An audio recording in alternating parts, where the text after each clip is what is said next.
this is Glassfire again. This is our actual Thursday review, not not on Wednesday like we tried to do last time. So this is our Thursday review of Shopkeep. Tarquin is here because he's been here every day and he has developed his own opinion of the game. And we'll kind of talk about the scores that we gave and why. So let's just go ahead and get into it. The first thing that we reviewed was the controls. This is kind of like how good is the help menu? Are the controls kind of quirky or are they more intuitive? All of our points are out of 10. There's 10 categories for a total of 100 score for the game. So controls out of 10, I gave it an 8. And obviously I was the one manning the controls. I feel like it's a very typical WASD kind of move pad, which is pretty decent. And every time I needed to use the mouse, a little thing popped up that said if I needed the left mouse button or the right mouse button. So that was pretty useful. And the only thing that we had trouble with was the Q to open the scroll. But when you're using WASD as you're walking, it's kind of easy. Like Tarquin had said to me at one point, it's a strafing movement for when you're walking. So it's not that strange. It just did not quite occur to me when we were going through our first video. So I went ahead and gave it an 8. How about you? I went ahead and gave it a 6. I think my big qualm with it was the fact that the mouse is way too sensitive. As you saw early in the game, she cut that mouse all the way down to the bottom, and she was still saying she was having these problems with how sensitive the mouse was. So I think that would be something that would ultimately bother me. I don't mind a sensitive mouse if my slider is turned all the way up. But if it's turned all the way down and it's still really sensitive, that's a problem. So what was your score out of 10? Going with a solid 6. Okay, so 8 for me and 6 for him. Our next issue that we're going to review is lag. That's kind of if the game was frustratingly slow, loading time between menus, things like that. I think loading up the game was a pretty standard amount of time to wait, but I did have some issues with lag, enough that I mentioned it while we were in game. Some of the characters would stutter, I would stutter, I would go to aim for something, and then because of the lag, overshoot it. I had to chase a thief down, and it lagged right when I tried to shoot him with my lightning bolt, so I missed. So out of 10, I give the lag about a 7. I agree with her. I gave it a 7 as well for the same reasons. There was a little bit of lag, nothing game-breaking, so. The next issue is bugs. This deals with game crashes, clipping, glitches, or general why is that happening. We noticed some people walking through walls more than once. Also, don't know if it was a bug, but the morning star became huge when the thief stole it. I don't know if that was just so that we could see he had stolen it, or if it was just kind of a very silly thing that happened. It did shrink back down when we killed him, and it was laying near his feet. Also, we did have a crash in which we lost all of our progress despite saving, and there was no real indication that it had crashed, just the game stopped working. It didn't close like it was supposed to, people stopped coming in, and one guy just kind of hung out until we murdered him. So, as far as bugs go, I gave it a 6 out of 10. I think that it wasn't too bad. It ran mostly well while we were playing, except for that big game-breaking, lose all your progress bug. Though I'm not quite sure why people were walking through the side of the building. How about you? I decided to score it with a 5, mainly because of the game-breaking bug. It was kind of annoying, losing nearly an hour worth of play. Really sucked. And then there was, it seemed like a menagerie of people coming through the walls with the clipping error. So it kind of annoyed me. So a solid 5 is what I said for the bugs. Alright, the next category reviewed is enjoyment. Is the game a chore? Do I want to keep or quit playing? So I gave it a 6 out of 10. As I was manning the controls. I felt like I did a lot of what's available right now. The putting things back on the shelves continually, while that is the game, I did start to feel a little bit seasick because of the very, very sensitive controls that I could not seem to get a hang of even after turning them down. They had some funny issues like with the giant morning star. I was kind of confused about how the quests work, and I feel like a tutorial that you read is maybe not up our alley, as we missed quite a few details of it, as was seen in our first video. Um, One of the things I would have liked to see was a little bit more focus. For example, some of you may know of a game called Recettear, in which there is a shop that you have, but you have to keep paying off your balance every day, and it increases steadily. And if you don't, then the game kind of boots you back to the beginning to start over, but you get to keep your progress. I mean, there's not really a focus for ShopKeep at the moment. You just, hey, you have a store, you start with $60 and you go. I'd like to see something a little bit focused so that we know exactly why are we opening this shop. Is it just because we took an arrow to the knee? Is there something more to it? What do you think, Tarquin? I agree with you on a lot of those points. I think for me, watching the first couple hours of the game, I really enjoyed it, and I think I would enjoy it too, just sitting down to play it. But I think that's where it's going to end, because there's not really a lot to do in the game right now. We burned through all the items that we could buy, all the furniture we could put down, short of continuously just running the quest lines that you can get, which are just sell more items, or sending the guy out more times. I think I could get a couple more hours out of it, but it's going to dead end pretty quick with what they currently have built into the game. So I gave it a 7 is what I decided to go with, because I enjoyed what we did. I can't complain about that. I just don't think I would get any more out of it. I ended up giving it a 6 out of 10. I think that, we'll get to the potential category, but right now we pretty much played most of the game. I feel like we didn't get the barbarians and we didn't figure out anything in the cauldron, but we did do a good chunk of the game. The next category is for visuals. This is kind of, does the game stay true to the style that it's working towards? Can I understand what the different items are, or are there just kind of placeholder graphics? I thought the visuals were decent. There were only a couple things that really bothered me. The portals seemed out of place. The coloring on that, I don't know what it was. It just wasn't very cartoony. And the other thing was there's a set of blue gloves that looked very plasticky, and everything seems to have this sort of cell shading, but those looked just like they were molded out of plastic and had been ported in from something else. So I gave the visuals an 8 out of 10. I'm not a big fan of the big red noses either, but I understand they're part of the style. So mostly it was the portal for me and the blue gloves. They didn't seem like they fit very well. How about your visuals? I agree. I gave it an 8 out of 10 as well.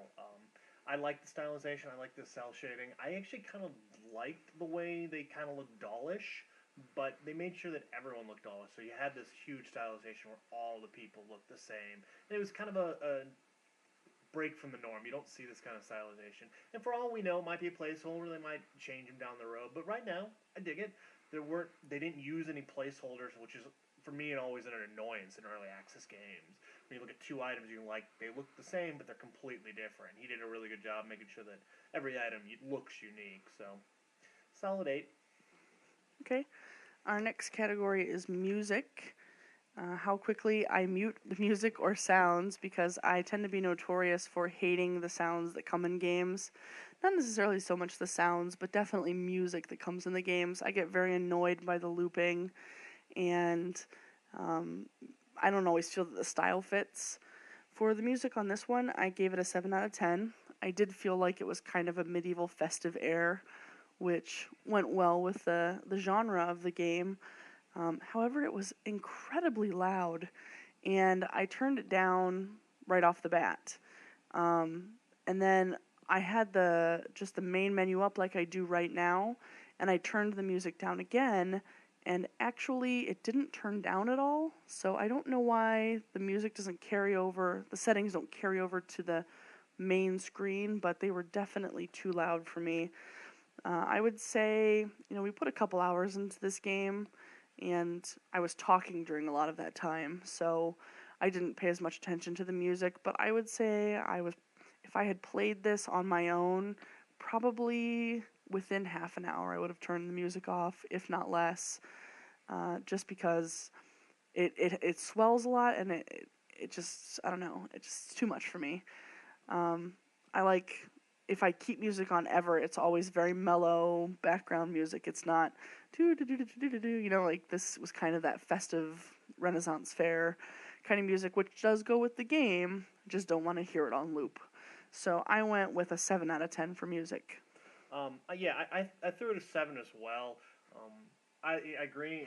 It was themed properly, so it fit the style of the game.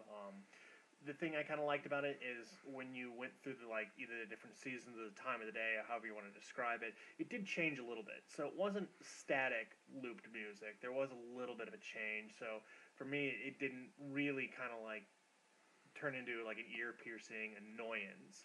It had a nice change. Like as I started to get used to it, it would change and be something a little bit different. So I kind of dug it. A good 7, nothing terrible. Okay, our next category was quest lines. Are there clear goals in the game? Do they advance the story? Or are you an errand boy who just runs around and solves everyone else's problems? For quest lines, I gave it a 3. There was quests in the game. 2 types, I would say. One was sell quests, and one would be sending your backdoor adventurer out to do his dirty deeds in the forest. The quest lines, I didn't understand where they were at first. The board in the back is definitely helpful, because when you see them in the quest menu, you can't easily tell what the items were. But when you see them on the board and they're big, it says not only the name, but a picture of the item and how many you need to get sold. So, I mean, that was good. Sending the guy out, it was not clear how to equip him, how to increase his health, how to get items, like what items you're going to be getting from the different quests when they ended. I'm not sure why they cost so much. It did give you a message when he got back, but it didn't give you any idea how long he would be gone. Is it going to be a full cycle of the shop open and close? Is he going to be one cycle? Is he going to come right back in the door? And I didn't feel like there was an overall purpose for the game. Like I had mentioned, Recettear, where you're trying to save your shop by paying off your debt. There's no sort of pressure for that in this game. You're just a guy with a shop. So for quest lines, I gave it a 3 out of 10. Quest lines for me was the biggest drop of this game. I mean, really, there wasn't a quest. I didn't feel as the shopkeeper, I get it's a sandbox, you're just kind of building, but even in most sandboxes, you still have something you're striving for. In this game, I didn't feel like I was striving for anything. Yeah, I could do the quests that allowed me to, sell one of each item, or in some instances, there was 8 of an item. But that's not really a quest. It's just more like I'm filling an order, which kind of sucked. And it is really confusing because it took us a while to figure out those quests. Because if you open up the scroll to purchase, the quests were under the left tab, which is highlighted as statistics. It didn't say quest tab. You would hit left under the statistic, and it was like, why is this placed here? It made no sense. And then sending the guy out, yeah, I guess that's a quest, but I really don't think so. Because it's just, I feel like it's another just aspect of the game, something that can be done.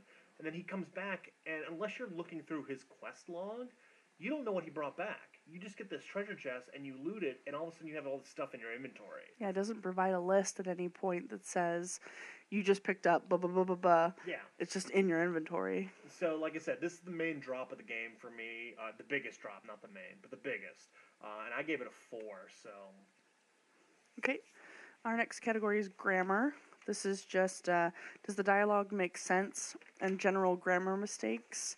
There were quite a few that we pointed out. Even in the tutorial, which I will mention, a reading tutorial is maybe not our strong point, as we missed quite a few details going into the game. Perhaps distracted by the green fog. Also, breaking down the walls was spelled like break as in slow down, not break as in bust down. One that Tarquin caught that I actually missed was you don't receive items, you rekive them, because some of the letters were switched around. So I would say that in general it just felt a little bit sloppy when it comes to that. I understand maybe that the developers possibly don't have English as a first language, which impressive how they did if not, but you definitely always want to have someone proofreading that kind of stuff, because when you get someone who's very good at grammar and spelling like myself, then they tend to notice these things and get distracted by them. So for grammar, I ended up giving it a 5 out of 10. Yeah, I gave it a 5 out of 10 for the same reasons. I mean, we pointed them all out as we saw them. It's a spit polish at that point where they'll catch them down the road, and that's the thing. This is early access. We're nitpicking, honestly. So I'm throwing her 5 out of 10 as well because we clearly saw errors of grammar and spelling. Okay. Next category is price. The time of this video, the price is $6.99 US. Kind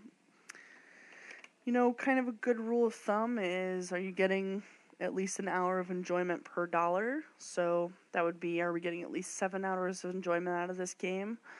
I would say maybe. I mean, we're keeping in mind this is early access and things will change down the road that will hopefully improve the game. We did play a number of hours to create these videos and, go back and recreate them after we lost all of our progress. So I would say at $7, it seems just a little bit high still for me. So I gave it a 7 out of 10 for price. I agree with her. I give it a 7 out of 10. Seven's a little too high. I would easily throw $5 at it and be like, I am satisfied with my $5 purchase. But 7 is just slightly too high. I'd want to wait for it to go on a good sale before I pick it up. And that one, a good sale for this one would even be like 15% off, because Yeah. that would take it a lot closer to that $5 price point for you. So the last category we have is potential. This is our last chance to kind of skew the results, because despite everything we may have said about the game, we might still think that there is a lot of potential here and that it will go somewhere. So potential, where do I think this game is going? I gave it a 6 out of 10. I would like to see a focus for the game. Why have we opened the shop? I would like to see a little bit better of a tutorial. Because just because I read it doesn't mean I caught everything I needed to, as I made perfectly clear. There are a few things that, obviously are unfinished. The adventurer in the back. I want to know what happened to the statue that I supposedly won when I finished my quest. So for potential, I'd say there is more things that can be done. Especially, I would love to be able to hire a broom boy, because oh my gosh, do I hate sweeping the floor. And I would like to see maybe a stock boy, and the ability to say, okay, these shelves are specifically for mana potions, and these ones are for health potions, and these ones are for throwing stars, and I want this table to always have swords on it. And then if I could designate those things, then if I bought them, the stock boy would be able to put them where they belonged. Or maybe something else where today you sold 10 health potions. Okay, now I know I need 10 health potions because I sold the ones that were on my shelves. It's not just kind of checking it over by eye. So I gave the potential a 6 out of 10. I gave it 6 out of 10 as well. For me, it was one of those things that's like, unless they do a really big change to it, I don't see a ton of potential. Like, unless you throw a story or a plot of some reason why I am the shopkeep kind of thing, what are you going to do? Are you going to add more items? We were running into the problem where had more money than the items that we could generate. Our shop, yeah, we could expand it and we could put more shop out there, but I want to be able to change my shop. I want to start off in a shack and then work up to a giant, like, mega mart kind of thing. Yeah, that's a good point. Being able to buy up. Yeah, I'd like a little bit more clarification with our little guy in the back room. The other one I was thinking, it's like, I like the idea of having the goods delivered to me, but maybe instead of like the goods delivered to me, like I was kind of thinking more of like I hire a blacksmith and he does the work for me. I don't know, just something different. I didn't, like I said, I don't think I saw a lot of potential for it going farther than what it is already, but it could. I mean, it's early access, so I gave it a 6 out of 10 on that as well. When you were saying that, it kind of reminded me, what if we said, I always want to keep 10 potions in stock. So if I ever get below this number, deliver me back up to 10. Oh yeah, like an And auto then order system. deliveries just start coming in the back, and you're kind of responsible for staying on top of them. It becomes at least there's a focus then, because there was a couple times when I didn't order anything, or I ran into that problem where I couldn't zero out my money. Oh yeah, that was a weird So kind I of thought I'd issue. placed an order and closed the thing, and then I still don't have any stock, and I'm looking at it. It's like, well, the order never went through. Yeah. It would kind of alleviate one of those kind of problems. So anyway, that's kind of what we thought about the game. All in all, out of 100 points, I gave Shopkeep 63. I gave Shopkeep 62, so we were pretty much in line with what we thought of the game. Which is good, because he was here the entire time I was playing, so he got to see my frustrations as they happened. I think that this game could go somewhere still. I don't want to completely write it off. It's definitely a good way to burn a few hours if that's what you're looking to do. Guess we'll just kind of wait until this has some major updates and then come back and see what it does. But for now, it's a 63 for me and a 62 for Tarquin, and that is our Thursday review of Shopkeep. Thank you for joining us. See ya.